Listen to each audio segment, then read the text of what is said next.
Alhamdulillahi Rabbil Alamin.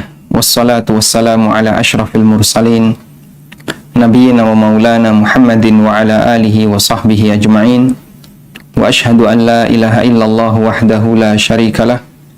Wa ashhadu anna Muhammadan abduhu wa rasuluh.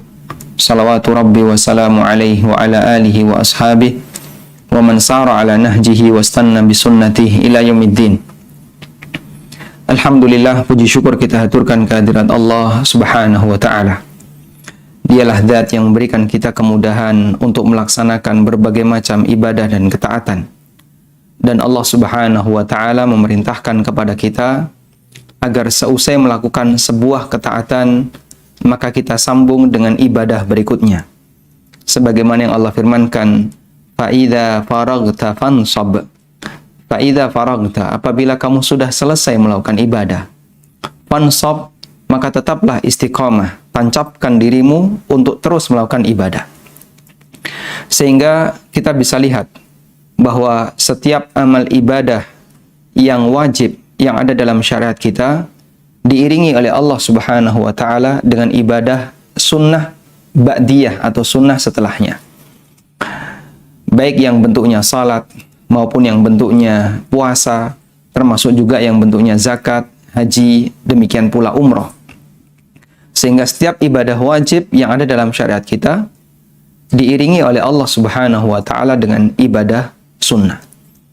Agar seseorang seusai melakukan ibadah yang wajib, sementara dia masih memiliki kerinduan untuk terus memperpanjang ibadahnya, dia masih memiliki keinginan untuk memperpanjang ketaatannya, maka dia bisa kerjakan bagian yang sunnah. Dan salah satu di antara manfaat ketika seorang hamba melaksanakan ibadah yang sunnah, maka bagian yang sunnah itu akan menjadi penutup dari setiap kekurangan yang dia kerjakan selama dia melaksanakan ibadah yang wajib. Dan kita meyakini bahwa setiap kita melakukan ibadah yang wajib, atau hampir semua ibadah yang kita lakukan pasti ada kekurangannya. Makanya Nabi SAW begitu seusai sholat beliau beristighfar, Astaghfirullah, Astaghfirullah, Astaghfirullah. Allahumma antas salam wa minkas salam, tabarakta ya dzal jalali wal ikram. Kenapa beliau beristighfar seusai sholat? Padahal ketika dalam sholat tentu saja seorang mukmin tidak bermaksiat. Tapi kenapa begitu selesai sholat kita justru disyariatkan untuk istighfar? Sebagian ulama mengatakan ini sebagai bentuk tawadhu seorang hamba di hadapan Allah Ta'ala. Dia memohon kepada Allah Subhanahu wa Ta'ala ampunan di saat dia selesai melakukan ibadah, karena dia menyadari ibadah yang dia kerjakan, ketaatan yang dia kerjakan penuh dengan kekurangan. Karena itulah jamaah yang dimuliakan Allah Subhanahu wa Ta'ala, ketika kita melaksanakan sebuah ibadah, kita mengakui ibadah kita ini masih penuh dengan kekurangan. Kita menyadari ibadah kita ini masih banyak yang keliru, masih banyak yang salah, ditambah lagi banyak pelanggaran yang kita lakukan di dalamnya. Maka sebagai bentuk penyempurnaannya adalah kita perbanyak istighfar kepada Allah, memohon ampun kepada Allah, dan yang kedua kita iringi dengan ibadah sunnah. Baik, di kesempatan kali ini kita akan membaca beberapa catatan tentang puasa Syawal. Dan di sini saya siapkan ada 11 catatan.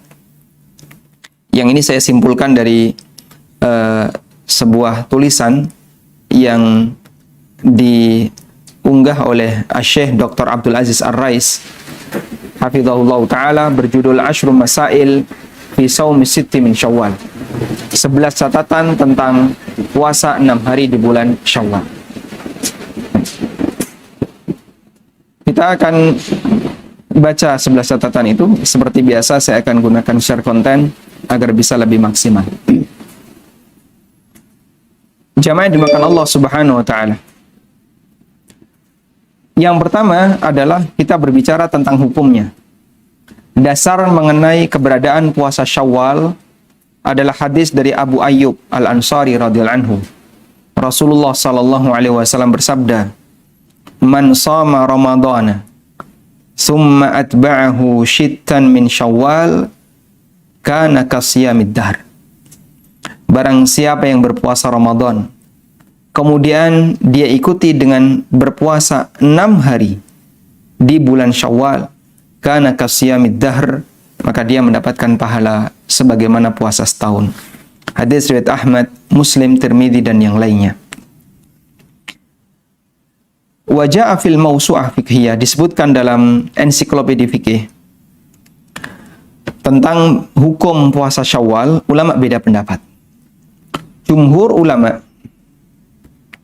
yang dimaksud di sini adalah sebagian Malikiyah, Syafi'iyah, Hambali dan Hanafiyah bagian belakangan, Hanafiyah mutaakhirin. Mereka mengatakan bahwa dianjurkan untuk berpuasa 6 hari di bulan Syawal. Di bulan Syawal setelah puasa Ramadan. Sementara dinukil dari Abu Hanifah rahimahullah, beliau menilai puasa Syawal itu hukumnya makruh. Baik dilakukan dengan cara terpisah atau dilakukan dengan cara berurutan. Alasan Abu Hanifah adalah lima kana fihi minat tasyabbuh bin Nasara. Karena di situ ada bentuk tasyabbuh dengan Nasrani. Apa bentuk tasyabbuhnya? Sebelumnya mohon maaf, apakah share screen saya bisa disimak? Bisa. Bisa Ustaz. Baik, saya lanjutkan. Menurut Abu Hanifah, beliau memakruhkan puasa Syawal dengan alasan bahwasanya ini tasyabbuh dengan Nasrani. Bentuk tasyabbuhnya puasa Nasrani dan ini mengikuti Yahudi itu adalah 40 hari. 30 hari 1 bulan yang diwajibkan oleh Allah, lalu dia tambahkan 10 hari, dan 10 hari itu sebagai pengganti karena mereka menggeser waktu puasa. Allah Subhanahu wa taala wajibkan puasa kepada mereka di bulan tertentu, yang ternyata bulan itu bertepatan dengan musim panas. Musim panas di daerah yang agak utara, suhunya sudah panas, siangnya lama. Akhirnya mereka membuat konsensus, bagaimana kalau kita pindahkan kewajiban puasa ini di musim dingin. Kemudian mereka berpuasa di musim dingin, tapi selama 40 hari, 10 hari sebagai tambahannya, tapi dilakukan di musim dingin. Sehingga mereka menggeser waktu yang telah ditetapkan oleh Allah berdasarkan konsensus mereka. Ya. Maka Allah Subhanahu wa taala membenci perbuatan semacam ini. Dan ketika berbicara puasa Syawal, Abu Hanifah memakruhkan bentuk puasa ini karena mirip seperti Nasrani yang melanjutkan puasa setelah selesai melaksanakan puasa wajib. Ibnu Abidin mengatakan, Ibnu Abidin ulama Hanafiyah, pendapat yang benar, puasa Syawal hukumnya tidak masalah, bukan makruh. Karena menjadi makruh itu kanat li'annahu la ya'manu min an ya'udda dzalika min Ramadan. Apabila ada potensi bahwasanya orang akan menilai itu bagian dari Ramadan. Sehingga mirip seperti puasanya Nasrani. Nah, menurut Al-Kasani, menurut Al-Kasani, sisi makruh puasa Syawal adalah ketika orang itu puasa di Idul Fitrinya. Kemudian setelah itu disambung dengan 5 hari setelah Idul Fitri. Sehingga total 6. Yang satu di tanggal 1 Syawal, kemudian sisanya di tanggal 2 sampai tanggal 6 Syawal. Sehingga apabila orang itu tidak berpuasa ketika Idul Fitri, lalu dia berpuasa 6 hari setelahnya, falaisa bimakruhin, maka ini tidak makruh, bahkan dianjurkan dan itu menjadi amal sunnah. Al-Hattab mengatakan dalam muqaddimahnya, Imam Malik menilai makruh untuk puasa Syawal karena beliau khawatir ini dimasukkan dalam puasa Ramadan. Ya. Ma laysa minhu, padahal itu bukan bagian dari Ramadan, min ahlil jahalati wal jafa, menurut orang yang nggak ngerti agama. Jadi menurut Imam Malik, saya khawatir orang yang nggak ngerti agama, mereka menganggap ini bagian dari puasa Ramadan. Adapun orang puasa sendiri tanpa mengajak orang lain, fala yukrahu lahu siyamuha, maka hukumnya tidak makruh. Kesimpulannya, wallahu alam, Ada khilaf di antara para ulama tentang hukum puasa Syawal. Ada yang menilai hukumnya makruh dan itu pendapat Abu Hanifah serta pendapat Imam Malik. Namun dengan alasan apabila dikhawatirkan menurut pandangan masyarakat itu masih dianggap bagian dari Ramadan. Namun pendapat ini adalah pendapat yang lemah dan yang benar adalah pendapat jumhur. Selama orang melaksanakan puasa Syawal itu tidak di tanggal 1 Syawal, maka hukumnya dianjurkan. Sehingga kita dianjurkan melaksanakan puasa 6 hari di bulan Syawal, tapi tidak boleh di tanggal 1 Syawal. Baik. Selanjutnya kita akan membahas tentang keutamaannya. Nabi SAW telah menjelaskan bahwa siapa yang berpuasa Ramadan kemudian diikuti 6 hari di bulan Syawal, maka dia mendapatkan puasa seperti setahun. Dia mendapatkan pahala seperti pahala puasa setahun. Dan ini sejalan dengan kaidah dalam syariat kita, seperti yang Allah firmankan di surat Al-An'am ayat 160. Man jaa'a bil hasanati falahu asyru amsalihha. Siapa yang melakukan satu amal soleh, maka dia mendapatkan 10 kali lipat pahalanya. Wa man jaa'a bis sayyi'ati fala yujza illa mithlaha wa hum la yudlamun. Sedangkan siapa yang melakukan satu perbuatan maksiat, dia tidak dibalas kecuali yang semisal dengan itu dan mereka tidak dizalimi. Baik. Disebutkan dalam riwayat yang lain, diriwayatkan oleh An-Nasa'i dan ini disebutkan dalam Sahih At-Targhib wa Tarhib. Nabi SAW bersabda, "Ja'alallahu al-hasanata bi asyri amsalihha."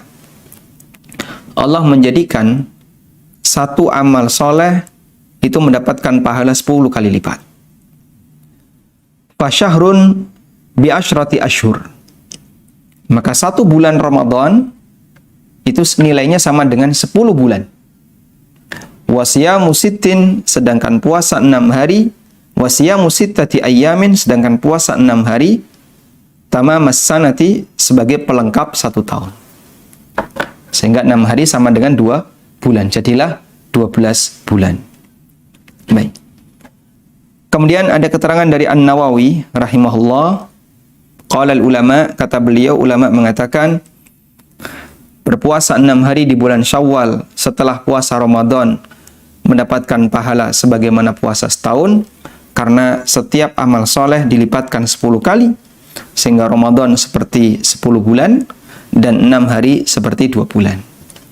Walhamdulillah, perhitungan seperti ini sudah sering kita dengar. Nah, kemudian yang jadi pertanyaan, mungkinkah keutamaan semacam ini diraih dengan puasa di hari lain selain Syawal? Ya. Kita bicara untuk selain Syawal. Karena jika penjelasannya adalah sebagaimana umumnya amal, satu ketaatan itu dilipatkan 10 kali. Berarti kalau orang berpuasa di selain Syawal juga mendapatkan pelipatan yang sama. Sehingga kita puasa wajib di bulan Ramadan selama 1 bulan. Selama 1 bulan. Sama dengan 10 bulan. Lalu kita berpuasa di bulan Syawal selama 6 hari. Sama dengan 60 hari. Berarti kalau puasa di bulan-bulan yang lain, di bulan Dzulqa'dah, atau di bulan Dzulhijjah, atau di bulan-bulan yang lain, kan sama juga. Nilainya juga sama, dilipatkan 10 kali. Ya. Lalu bisa nggak orang itu berpuasa 1 bulan Ramadan, lalu dia puasa sunnah 6 hari, tapi tidak di bulan Syawal. Ya, misalnya dicacah-cacah ya, di Syawal sehari, Dzulqa'dah sehari, Dzulhijjah sehari, Muharram sehari, nanti Safar sehari, Rabiul Awal sehari. Nah, ini 6 hari. Dan masing-masing 1 hari dilipatkan 10 kali. Jadinya kan tetap 60. Bisa nggak demikian? Ajaba an dzalika Ibnul Qayyim. Ada jawaban yang disampaikan oleh Ibnul Qayyim dalam Tahdhib Sunan Abi Dawud. Beliau memberikan penjelasan kenapa Nabi SAW menyebutkan Syawal. Ikhtisasu Syawal fa fihi tariqan. Kenapa khusus disebutkan bulan Syawal? Di sana ada 2 jawaban. Ada 2 metode untuk memberikan penjelasan. Ahaduhuma, yang pertama, Kenapa di sini disebutkan Syawal? Tujuannya adalah ar-rifqu bil mukallaf. Tujuannya adalah untuk memberikan keringanan bagi hamba. Memberikan ar-rifq, keringanan bagi hamba. Karena mereka baru saja menyelesaikan puasa Ramadan. Fayakunu ashala alaihi, sehingga lebih mudah bagi mereka. Sehingga disebutkan Syawal sebagai pengingat bahwasanya ketika itu dilakukan di selain bulan Syawal, maka yang lebih afdal adalah dilakukan di bulan Syawal. Sebagai tanbih, sebagai catatan, dilakukan di bulan Syawal itu lebih afdal. Baik. Dalam rangka untuk meringankan bagi hamba. Dan ini merupakan penjelasan Al-Qarrafi, salah satu ulama mazhab Malikiyah, tapi dikomentari oleh Ibnu Qayyim, wa huwa gharibun ajib. Dan ini alasan yang cukup aneh. Ini alasan yang cukup aneh. Sehingga kenapa Nabi SAW menyebutkan puasa Syawal, kata Al-Qarrafi, biar lebih ringan. Karena kan kita punya karakter begini ya. Orang itu kalau terbiasa kerja berat, kemudian dia melanjutkan pekerjaan yang sama setelah waktunya selesai. Misalnya kerja berat selama sebulan. Terus setelah itu dia kerja lagi dengan beban yang sama, akan terasa lebih ringan. Karena dia sudah terbiasa. Ya. Saya yakin Bapak Ibu yang sudah khatam Al-Quran di bulan Ramadan, misalnya sebanyak 3 kali, 4 kali, 5 kali, atau 2 kali, Anda kemudian membaca Quran 1 hari 1 juz, terasa lebih ringan. Kenapa? Di bulan Ramadan sudah terbiasa banyak, sehingga terasa lebih ringan. Lain halnya kalau kita jarang baca Quran. Sepekan nggak pernah baca Quran. Di hari Jumat disuruh baca surat Al-Kahfi, terasa berat. Padahal Al-Kahfi nggak ada 1 juz.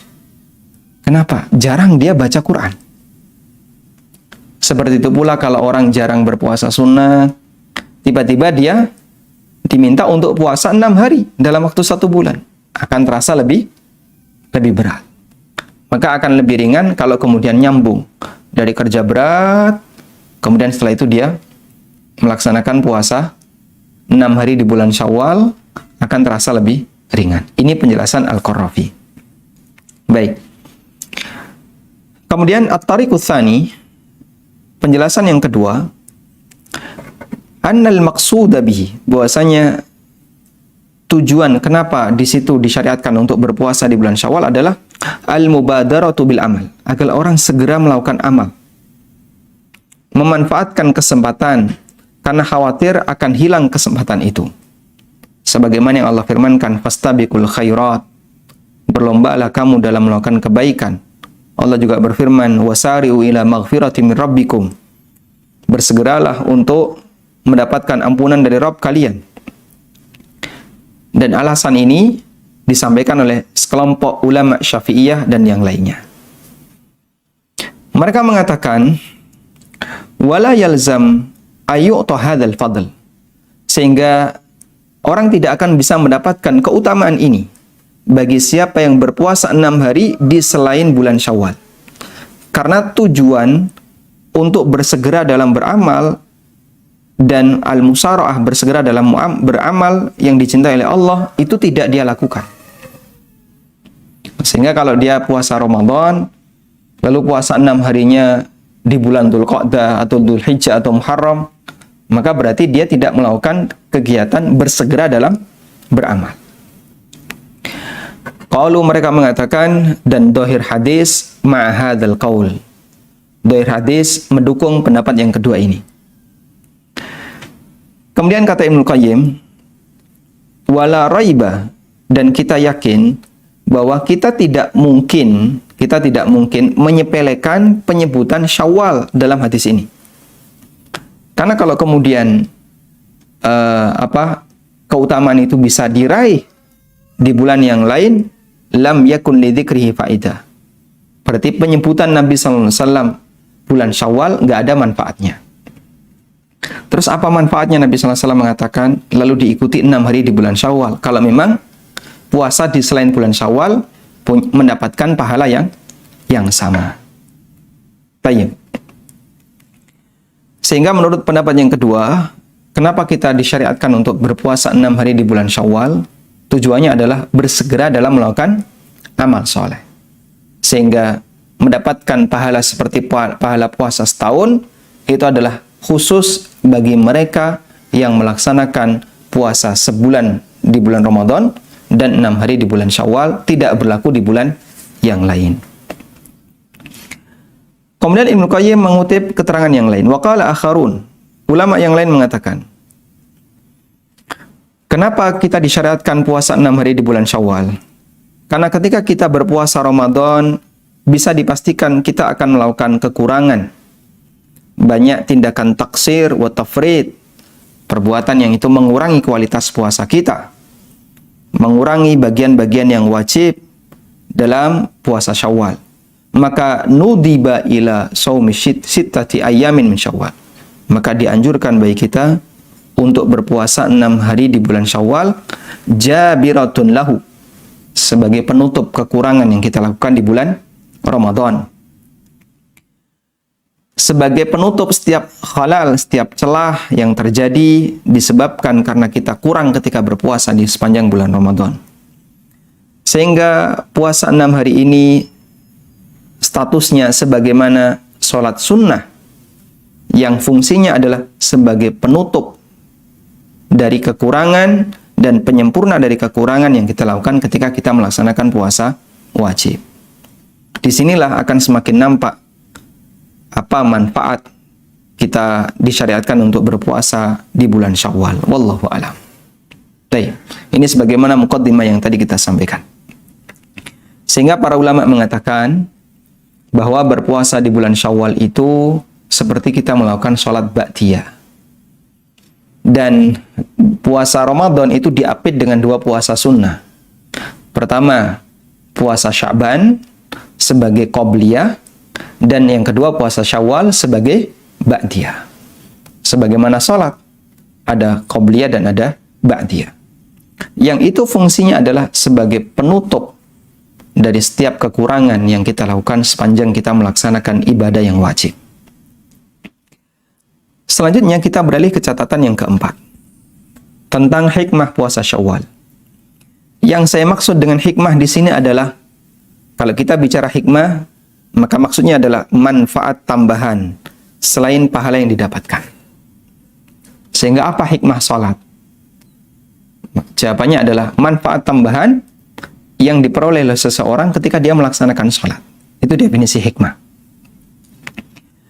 Selain dari pahala yang disediakan oleh Allah. Al-Hafidh Ibnu Rajab menyebutkan beberapa hikmah tentang puasa Syawal. Yang pertama, sesungguhnya puasa Syawal dan puasa Sya'ban itu seperti sholat sunnah rawatib. Qobliyah, sholat wajib, dan ba'diyah, sholat wajib. Sehingga dia menjadi penyempurna terhadap kekurangan yang terjadi ketika orang melaksanakan bagian ibadah yang wajib. Karena al-faraid, setiap ibadah yang wajib, itu bisa disempurnakan dengan ibadah yang sunnah kelak di hari kiamat. Sebagaimana yang disebutkan dalam hadis tentang proses hisab salat. Allah Subhanahu wa taala ketika menghisab salat seorang hamba, maka Allah bertanya kepada malaikat saat salatnya itu kurang, hal lahu min tatawwu. Coba perhatikan, apakah dia punya amal sunnah? Kalau dia punya amal sunnah, maka amal sunnahnya itu dipakai oleh Allah untuk menutupi kekurangan amal wajibnya. Wa aktsarun nasi, dan banyak manusia ketika mereka berpuasa wajib ada kekurangan di sana. Sehingga mereka butuh amal yang bisa menutupi kekurangan ibadah wajib itu. Ini yang pertama. Yang kedua, hikmah yang kedua, bahwa dengan membiasakan puasa setelah puasa Ramadan, itu merupakan salah satu tanda diterimanya amal kita di bulan puasa Ramadan. Karena Allah Ta'ala ketika menerima amal seorang hamba, waffaqahu li'amalin salihin ba'dahu. Allah akan berikan taufik kepadanya untuk melakukan amal saleh setelahnya. Catat baik-baik kaidah ini. Kama qala ba'duhum, sebagaimana ulama mengatakan, thawabul hasanati al-hasanatu ba'daha. Balasan dari amal soleh adalah amal soleh setelahnya. Balasan dari orang beramal soleh adalah amal soleh setelahnya. Karena itu siapa yang melakukan amal soleh lalu diikuti dengan amal soleh setelahnya, ini semoga menjadi tanda bahwasanya Allah menerima amal soleh itu. Sebagaimana ketika orang melakukan amal soleh kemudian diikuti dengan amal maksiat, bisa jadi itu adalah tanda Allah menolak dan tidak menerima amal solehnya. Tayyib. Karena itu dengan berpuasa di bulan Syawal dan kita semangat untuk mengerjakannya, semoga ini tanda bahwasanya Allah Subhanahu wa taala menerima amal kita di bulan Ramadan. Hikmah yang ketiga, kata Al-Hafidz Ibnu Rajab, orang yang berpuasa di bulan Ramadan, mereka mendapatkan pahala pada saat Idul Fitri. Sehingga melaksanakan puasa ba'dal fitri, setelah kita merayakan Idul Fitri, adalah bentuk syukran lihadhin nikmah, bentuk rasa syukur terhadap nikmat ini. Dan tidak ada nikmat yang lebih besar dibandingkan ampunan dosa. Nabi SAW, beliau qiyamul lail sampai kaki beliau bengkak. Kemudian ada sahabat yang bertanya, ataf'alu hadha wa qad ghafarallahu laka ma taqaddama min dhanbika wa ma ta'akhkhar? Anda melakukan seperti ini padahal Allah telah mengampuni dosa-dosa Anda yang telah lewat dan yang akan datang. Fayaqulu, kemudian Nabi sallallahu alaihi wasallam mengatakan, afala akunu abdan syakura? Tidakkah selayaknya saya menjadi seorang hamba yang pandai bersyukur? Sehingga manifestasi syukur Nabi sallallahu alaihi wasallam diwujudkan dalam bentuk qiyamul lail yang sampai membuat kaki beliau bengkak. Dan Allah perintahkan kepada hambanya untuk mensyukuri nikmat puasa Ramadan biidhari dzikrihi, dengan memperbanyak takbiran. Sebagaimana yang Allah firmankan di surat Al-Baqarah ayat 185, walitukmilul iddata walitukabbirullaha ala ma hadakum wa la'allakum tashkurun. Agar kalian menyelesaikan puasa Ramadan, kemudian setelah itu kalian ikuti dengan bertakbir, mengagungkan nama Allah yang telah memberikan petunjuk kepada kalian, wa la'allakum tashkurun, dan agar kalian bersyukur. Sehingga wujud syukur kita seusai melaksanakan puasa Ramadan adalah banyak takbiran. Dan itu kita lakukan di bulan atau ketika tanggal 1 Syawal. Maka bagian dari syukur seorang hamba kepada Rabb-nya adalah dia diberi taufik untuk berpuasa Ramadan, ditolong, dimudahkan untuk berpuasa Ramadan, diampuni dosanya. Maka sudah selayaknya dia berpuasa di bulan Syawal, syukran akibadzalika, sebagai bentuk syukur setelah dia mendapatkan semua nikmat itu. Kana ba'dus salaf, kata Ibnu Rajab, dulu sebagian ulama salaf, apabila mereka dimudahkan untuk melakukan qiyamul lail, maka di pagi harinya mereka berpuasa, shaiman, mereka berpuasa, dan mereka jadikan puasanya itu sebagai bentuk rasa syukur karena sudah dimudahkan untuk qiyamul lail. Masya Allah. Ada orang yang ketika qiyamul lail badannya nggak bisa diajak untuk qiyamul lail, ngantuk nggak karuan, akhirnya dia tidur. Ada yang nggak dikasih kesempatan oleh Allah untuk bangun. Ya. Ada yang dia berhasil sehingga dia bisa menikmati qiyamul lail. Sebagian ulama salaf ketika mereka bisa menikmati qiyamul lail, siangnya puasa sebagai bentuk rasa syukur kepada Allah Subhanahu wa taala karena sudah dimudahkan untuk qiyamul lail. Uhaib Ibnul Warad pernah ditanya tentang pahala amal seperti tawaf dan yang lainnya. Fayaqulu, lalu beliau mengatakan, la tas'alu an thawabihi. Kamu nggak perlu tanya tentang pahala dari amal itu. Tapi bertanyalah, malladhi ala man muffiqa li hadzal amali minasyukri litaufiq wal i'anati alaih. Apa yang menjadi kewajiban bagi seseorang yang telah dimudahkan oleh Allah untuk menjalankan ibadah itu? Tanyalah bagian itu. Itu lebih penting. Pahala itu urusan Allah, bukan urusan hamba. Dan yang lebih penting adalah kamu harus tahu apa yang harus aku lakukan setelah Allah mudahkan bagiku untuk melakukan ibadah kepadanya. Ini keterangan Wahib Ibnul Warad. Ibnu Rajab mengatakan, semua nikmat yang Allah berikan kepada hamba, baik berupa agama atau nikmat dunia, harus diiringi dengan rasa syukur. Kita butuh untuk mensyukurinya. Summa taufiqu lisyukri 'alaiha nikmatun ukhra. Kemudian ketika orang mendapatkan kemudahan untuk bersyukur, itu adalah nikmat yang lain yang butuh untuk disyukuri, syukur yang kedua. Kemudian kemudahan untuk melakukan syukur yang kedua adalah nikmat yang butuh untuk disyukuri dengan syukur yang lain. Wa hakadha abada, dan seperti itu seterusnya. Sehingga seorang hamba tidak akan mampu untuk mewujudkan rasa syukur yang sebenarnya. Sehingga hakikat syukur adalah al-i'tiraf, kita mengakui kalau kita tidak bisa bersyukur. Masya Allah, ya. Ini keterangan yang disampaikan oleh Al-Hafidh Ibnu Rajab. Baik, selanjutnya kita akan beralih kepada beberapa permasalahan fikih seputar Syawal.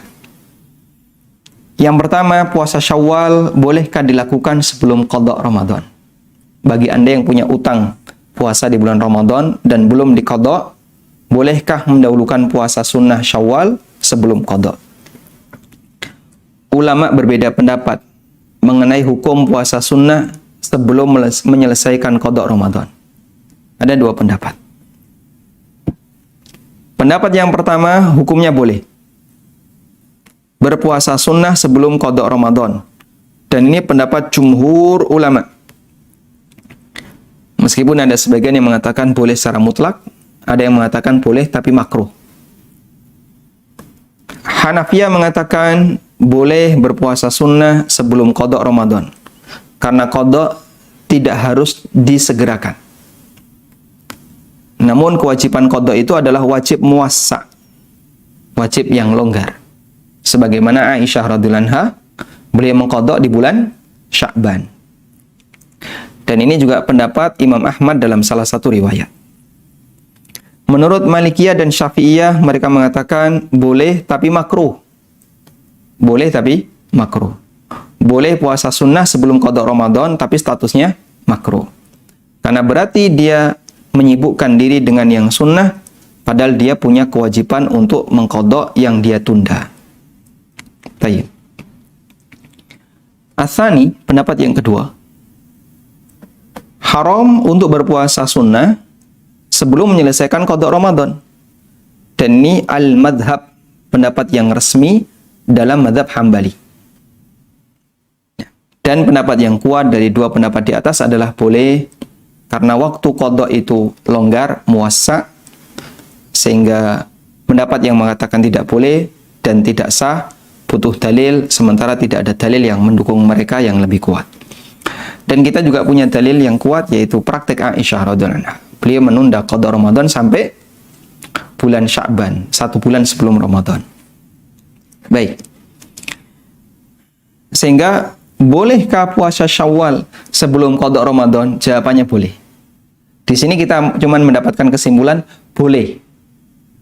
Nah, yang menjadi pertanyaan adalah, apakah orang yang puasa Syawal sebelum qada mendapatkan keutamaannya?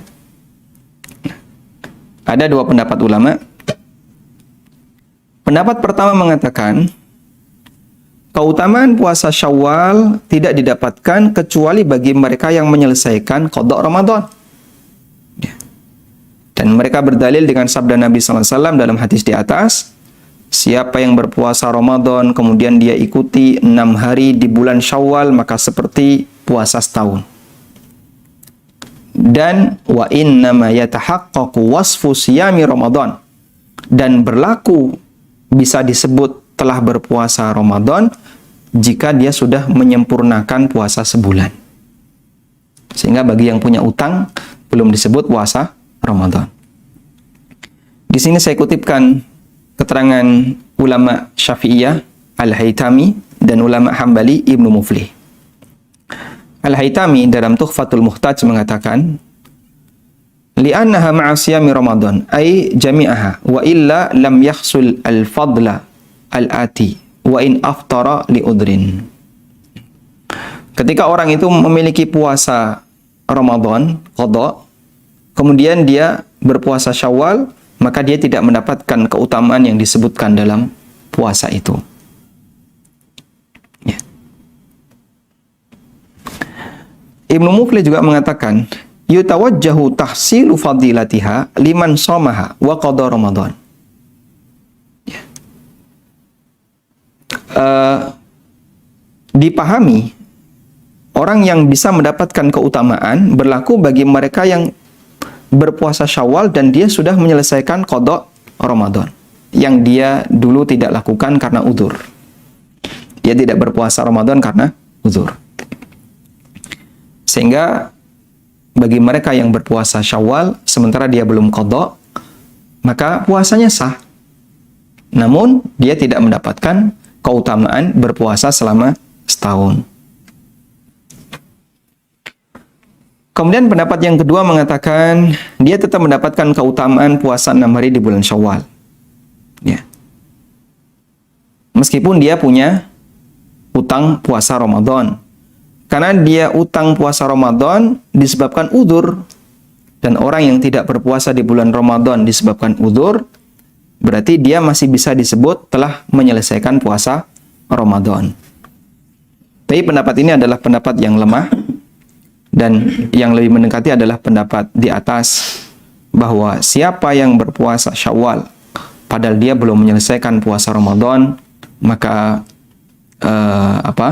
dia tidak mendapatkan keutamaan meskipun puasanya sah menurut pendapat jumhur ulama. Selanjutnya, catatan yang ketujuh. Bolehkah menggabungkan puasa Syawal dengan puasa qada? Ulama beda pendapat dalam masalah ini. Sehingga niatnya double. Misalnya ada ibu-ibu yang punya utang puasa Ramadan karena haid selama 6 hari.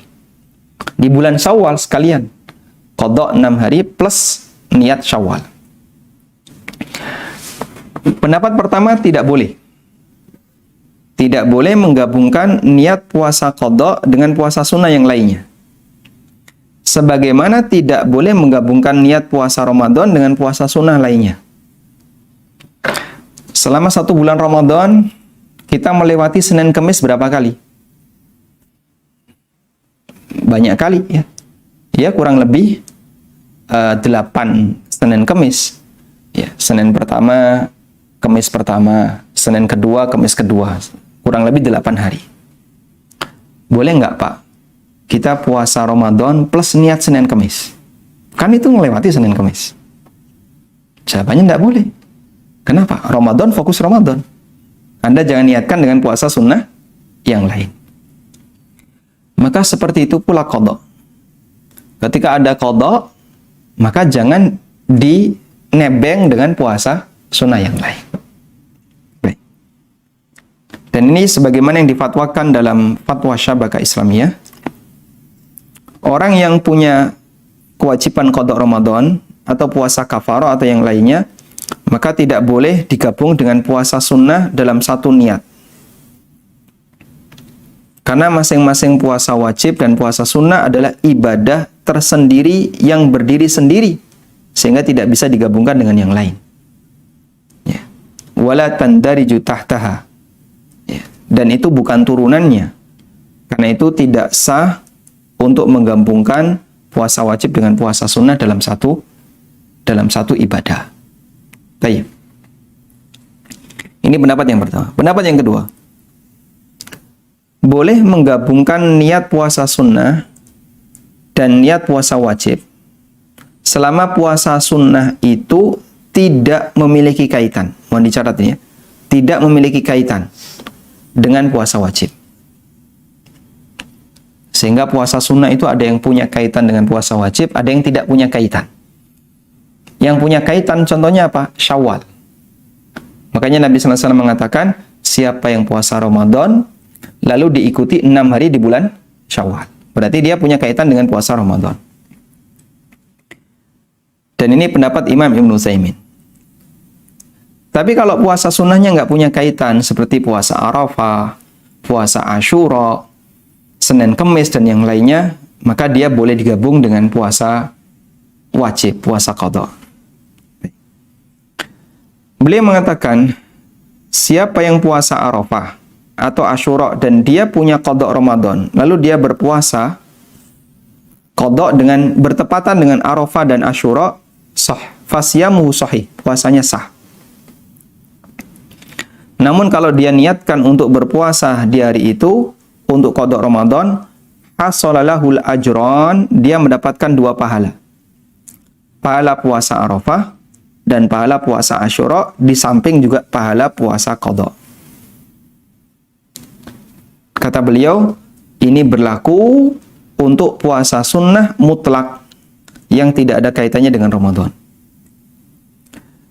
Sedangkan puasa 6 hari di bulan Syawal, maka ini berkaitan dengan Ramadan. Ini tidak boleh dilakukan kecuali setelah menyelesaikan qadha Ramadan. Sehingga jika ada orang yang berpuasa Syawal sebelum menyelesaikan qadha Ramadan, maka dia tidak mendapatkan pahala puasa Syawal. Baik. Di sini juga ada keterangan Ar-Ramli, ulama Syafi'iyah. Kalau ada orang yang berpuasa di bulan Syawal sebagai qadha atau untuk nadar atau yang lainnya, ya, au fi nahwi yaumi Asyura, atau dia puasa wajib di hari Asyura, maka dia mendapatkan pahala puasa sunnah sebagaimana yang difatwakan oleh ayah saya rahimahullah, mengikuti Al-Barizi, Al-Asfawani, An-Nashiri, dan Ali bin Saleh Al-Hadrami, dan ulama yang lainnya. Namun dia tidak mendapatkan pahala sempurna dari al-murattab 'alal matlub, dari pahala puasa sunnahnya. Nah, sehingga maksud beliau begini. Kalau ada orang yang berpuasa qadha bertepatan dengan Asyura, bertepatan dengan puasa Arafah, puasanya sah sebagai qadha dan sebagai puasa sunnah itu. Sah dua-duanya. Sebagaimana pendapat jumhur yang tadi sudah kita sampaikan ya. Namun menurut Ar-Ramli, dia tidak mendapatkan keutamaan yang disebutkan dalam hadis terkait puasa Asyura dan puasa Arafah. Baik. Tapi kalau menurut Imam Ibnu Utsaimin, mereka dapat keutamaannya. Tapi khusus untuk Syawal nggak dapat. Karena Syawal itu Ramadannya harus sempurna dulu, baru dia boleh puasa 6 hari di bulan Syawal. Sehingga bagi orang yang ingin berpuasa 6 hari di bulan Syawal, dia selesaikan puasa Ramadannya, baru berpuasa 6 hari di bulan Syawal. Nah, catatan berikutnya, bolehkah menggabungkan puasa Syawal dengan Senin Kemis? Terdapat kaidah yang mengatakan, idza tahada jinsul ibadatain, apabila ada 2 ibadah yang sejenis, wa ahaduhuma muradun lidzatihi, yang satu muradun lidzatihi, yang satu berdiri sendiri, harus ada fisiknya, dan yang satu laisa muradan lidzatihi, yang satu nggak harus ada tersendiri, maka kedua ibadah ini tatadakhalan, bisa digabungkan. Ya. Karena orang itu mendapatkan sesuatu sebagaimana yang dia niatkan. Wa innamal likulli imri'in ma nawa. Orang mendapatkan sesuatu sebagaimana yang dia niatkan. Baik. Sehingga kalau ada orang puasa Syawal, dia tepatkan setiap Senin Kemis. Senin puasa, Kemis puasa, Senin puasa, Kemis puasa, selama di bulan Syawal. Maka dia dapat pahala ganda, puasa Syawal dan Senin Kemisnya. Karena Senin Kemis puasa sunnah, Syawal puasa sunnah, yang itu dua-duanya bisa digabungkan. Kalau qadha kenapa tidak bisa, Pak? Qadha menurut fatwa Syabakah Islamiyah tidak bisa digabungkan dengan puasa sunnah yang lain. Karena puasa wajib tidak boleh digabungkan dengan puasa sunnah. Tapi kalau menurut Imam Ibnu Utsaimin, kemudian juga ulama Syafi'iyah Ar-Ramli, Ar-Ramli ini bergelar Syafi'i Asghar, Imam Syafi'i kecil. Mereka mengatakan boleh menggabungkan antara puasa wajib qadha dengan puasa sunnah. Cuman tidak mendapatkan keutamaan dari puasa sunnah tersebut. Baik. Tapi kalau sunnah dengan sunnah yang dua-duanya bukan ibadah atau salah satunya bukan ibadah yang harus ada tersendiri, seperti Senin Kemis. Artinya pokoknya yang penting Senin puasa, Kemis puasa. Maka ketika itu digabungkan dengan puasa Syawal, orangnya mendapatkan pahala ganda. Wallahu a'lam. Baik. Catatan yang ke-9, dianjurkan untuk menyegerakan puasa Syawal. Dan ini pendapat yang benar. Dianjurkan untuk mulai puasa Syawal setelah Idul Fitri, mubasyaratan, secara langsung. Karena ini bagian dari bentuk musara'a ilal khair, bersegera dalam melakukan kebaikan. Sebagaimana yang Allah perintahkan, wasari'u ila maghfirati min rabbikum. Bersegeralah untuk mendapatkan ampunan dari Rabb kalian. Sabiqu ila maghfirati min rabbikum. Bersegeralah untuk mendapatkan ampunan dari Rabb kalian. Meskipun ada juga yang berpendapat apabila kita punya banyak tamu dan itu berlangsung dalam beberapa hari, maka dianjurkan untuk ditunda dalam rangka untuk melayani tamu yang datang. Namun wallahu a'lam, pendapat yang lebih mendekati adalah dianjurkan untuk bersegera. Masalah melayani tamu itu tidak disyaratkan atau kita tidak diwajibkan untuk untuk membatalkan puasa, sehingga ketika tamu datang kemudian mereka disuguhi lalu kita dalam kondisi puasa, sampaikan permohonan maaf, kami mohon maaf, kami sedang puasa, ini suguhan untuk Bapak. Nggak jadi masalah. Atau dalam kondisi pandemi seperti ini, di mana tradisi bertamu dilarang oleh pemerintah sementara, itu juga bisa menjadi faktor pendukung bagi kita untuk menyegerakan puasa Syawal. Kemudian apakah puasa Syawal harus berturut-turut? Jawabannya tidak harus. Boleh dipisahkan selama 1 bulan. Yang penting pokoknya di rentang bulan Syawal. Wala yalzamut tatabu. Tidak harus dilakukan secara berturut-turut. Karena Nabi SAW menyampaikannya dengan kalimat mutlak, yaitu puasa 6 hari di bulan Syawal. Dan beliau tidak mengatakan mutatabi'an, harus dilakukan secara berturut-turut. Catatan yang terakhir, yang ke-11. Bolehkah puasa Syawal itu niatnya ditunda? Atau niatnya harus sebelum subuh? Ada sebuah hadis Nabi SAW bersabda, "Malam yubayyit as-siyam." Siapa yang belum berniat puasa sebelum subuh, fala siyamalahu, maka tidak ada puasa baginya. Hadis riwayat Nasai. Namun untuk puasa sunnah, Nabi SAW pernah berniat setelah masuk waktu duha, sehingga beliau niat di siang hari. Imam Ibnu Utsaimin rahimahullah mengatakan, puasa sunnah boleh diniatkan dari sejak siang hari, dengan syarat dia belum makan di waktu pagi, belum makan, belum minum. Namun kata beliau, pahala puasa sunnah itu terhitung sejak niat.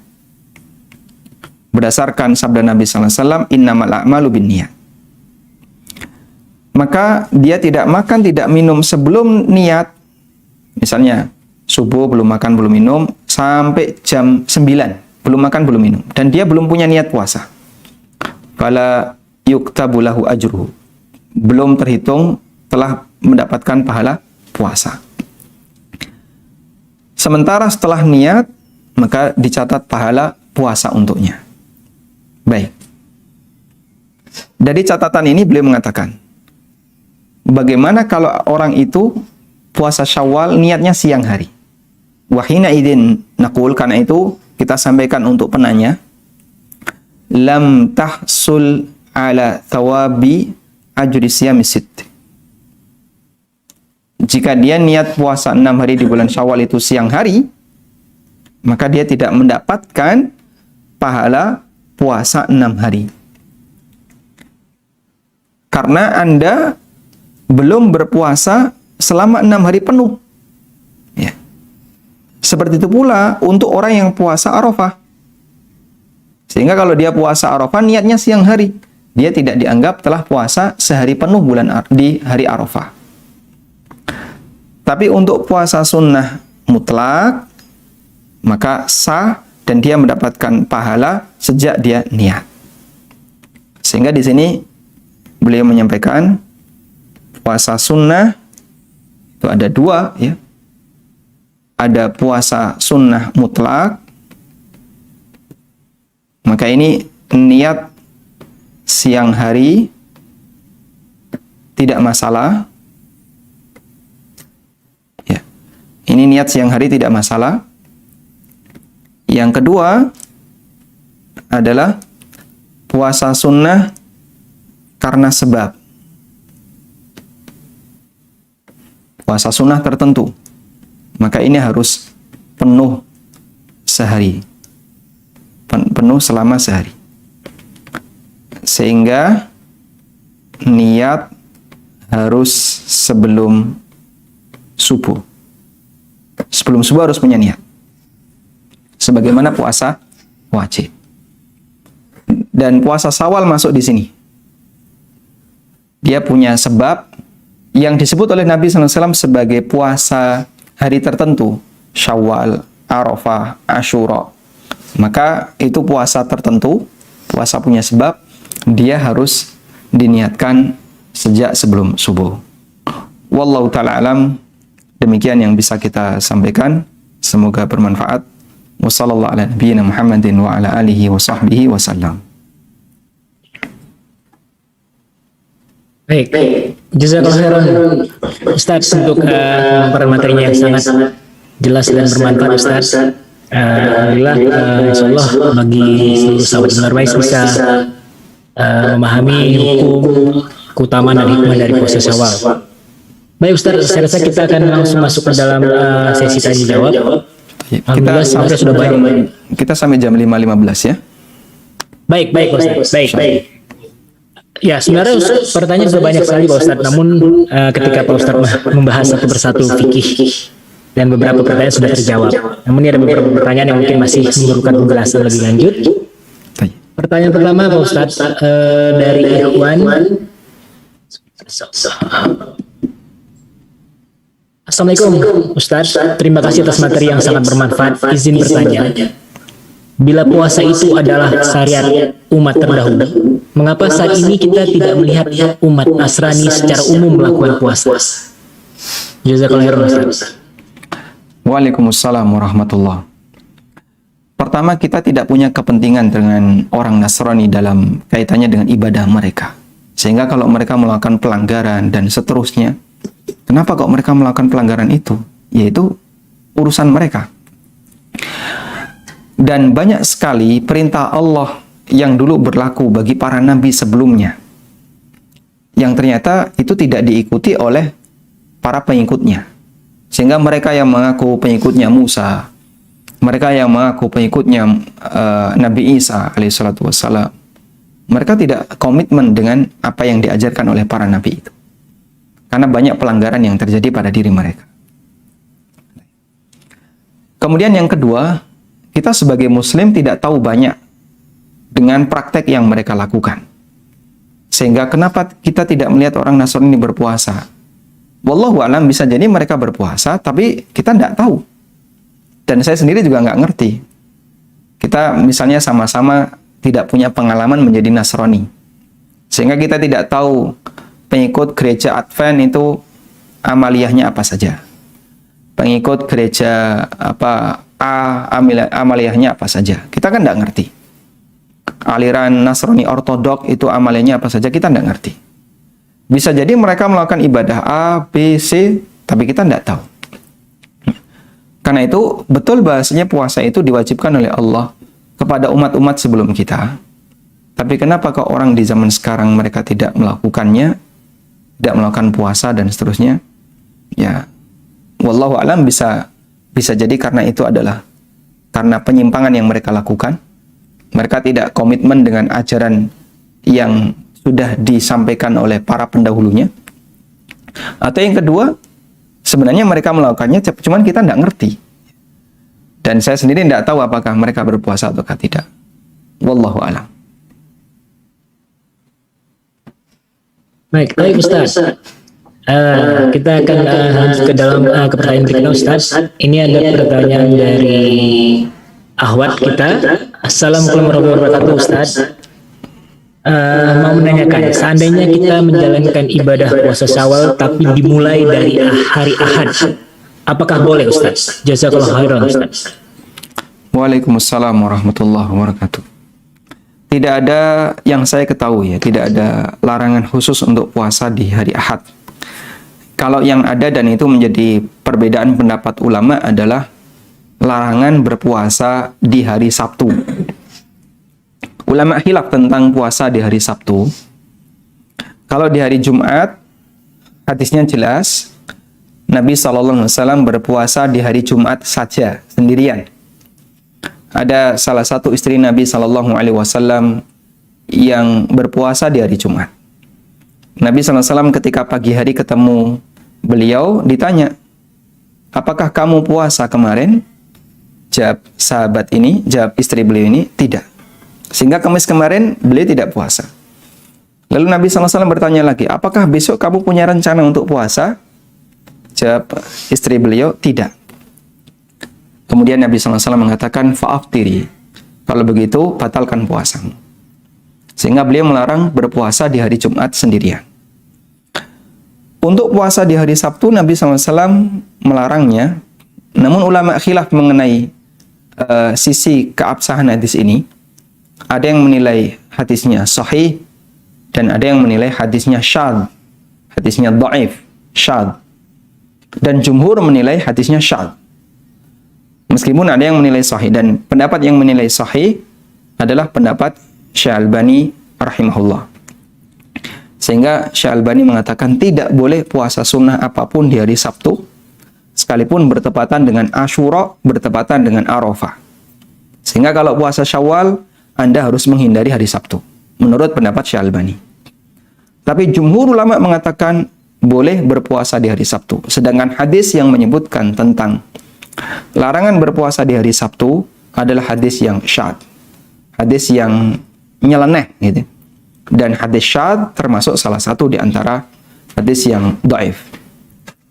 Pada waktu sidang Dewan Fatwa Al-Irsyad, yang waktu itu saya ikut diundang untuk hadir, salah satu di antara topik yang dibicarakan adalah masalah ini, yaitu hukum berpuasa di hari Sabtu.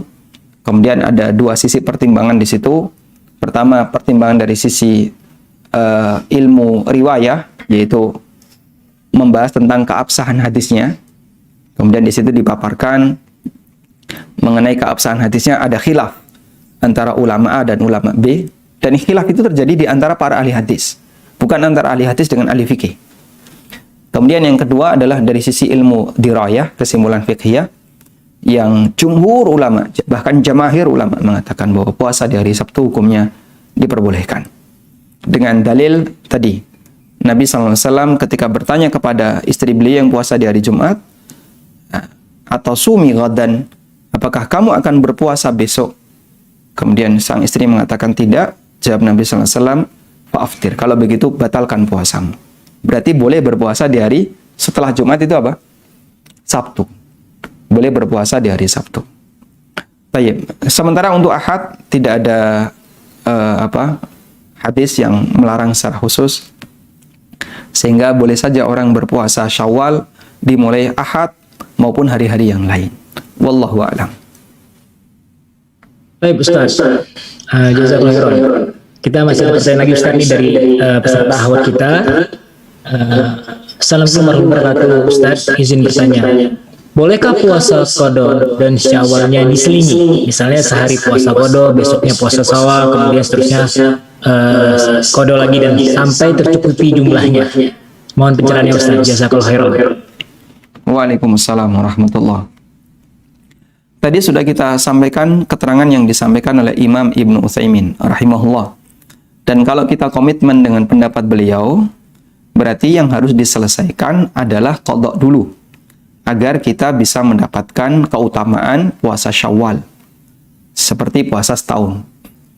Sehingga kalau Anda selang-seling qadha lalu Syawal, qadha nyawal, maka jadinya Anda melaksanakan puasa Syawal sebelum qadha selesai. Sehingga kalau misalnya Anda punya utang 5 hari, qadha baru 1, utang yang terbayar masih sisa 4. Anda sudah nyawal. Nah, yang 4 ini puasa Ramadan yang belum tergantikan. Harus Anda selesaikan dulu. Maka berdasarkan pendapat beliau yang mengatakan untuk bisa mendapatkan keutamaan puasa Syawal harus selesai qadha dulu. Anda harus rampungkan 5 hari qadha, baru setelah itu Anda puasa Syawal. Wallahu a'lam.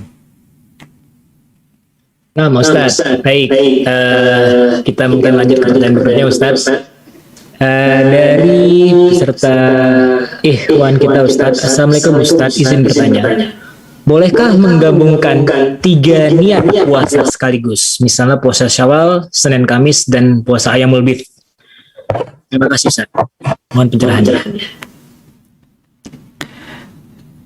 Tadi kita sudah sampaikan ya. Jadi ibadah dilihat dari latar belakangnya itu ada 2. Ada maksudun lidzatiha dan ada yang ghairu maksudin lidzatiha. Al-ibadatu ada yang maksudun lidzatiha. Maksudun lidzatiha itu artinya adalah harus ada fisiknya secara tersendiri. Sehingga perintahnya itu adalah ibadah ini harus wujud, harus terwujud tersendiri. Dan yang kedua, kebalikannya, ghairu maksudin lidzatiha. Ibadah yang fisiknya tidak harus ada secara tersendiri. Artinya dia boleh nebeng dengan ibadah yang lain. Contoh begini. Nabi SAW ketika mengajarkan istikharah, beliau menyampaikan falyarka rak'ataini min ghairil faridah. Kerjakan 2 rakaat yang bukan salat wajib. Ya.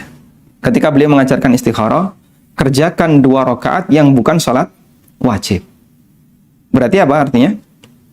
Salat istikharah itu bisa dilakukan gabung dengan semua salat sunnah.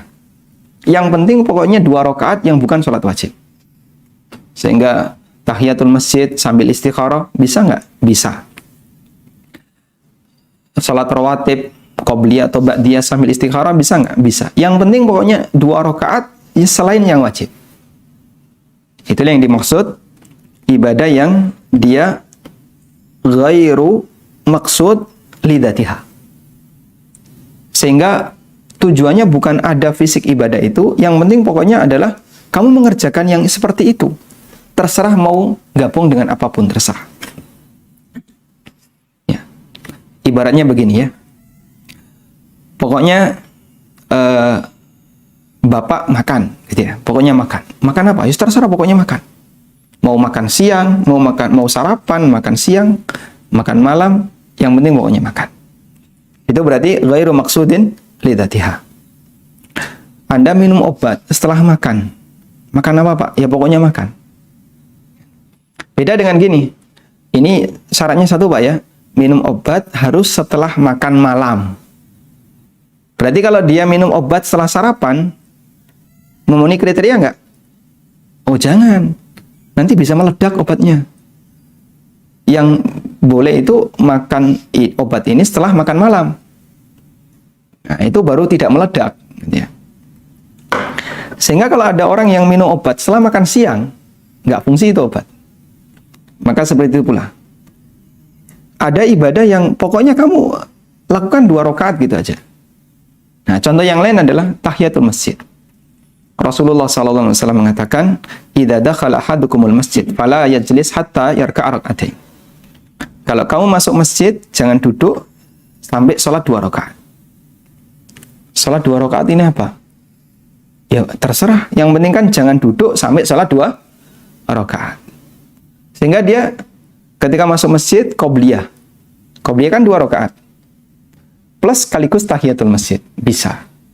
Nah, yang seperti ini, laisa atau ghairu maksudin lidzatiha. Baik. Nah, terus untuk puasa, Pak. Puasa itu ada yang maksudun lidzatiha. Dan di antara puasa yang maksudun lidzatiha, semua amal wajib itu maksudun lidzatiha. Semua yang wajib. Semua amal wajib. Baik puasa, sholat maupun yang lainnya. Terus yang sunnah. Nah, yang sunnah itu ada yang maksudun lidzatiha, ada yang ghairu maksudun lidzatiha. Yang maksudun lidzatiha apa contohnya? Contohnya adalah Syawal. Karena Nabi SAW mengatakan, selesai Ramadan, dia berpuasa 6 hari di bulan Syawal. Berarti harus ada fisik puasa 6 hari di bulan Syawal. Contoh yang lain Arafah. Contoh yang lain Asyura. Harus ada secara fisik puasa itu. Makanya Imam Ibnu Utsaimin rahimahullah mengatakan untuk puasa-puasa ini niatnya harus sebelum subuh. Baik. Nah, ada yang ghairu maksudin lidzatiha. Yaitu puasa yang penting pokoknya di hari itu puasa. Contohnya Senin Kamis, Ayyamul Bid, dan seterusnya. Karena itu untuk Senin Kamis, kemudian Ayyamul Bid, ini orang boleh gabung niatnya, insyaallah ta'ala. Wallahu a'lam.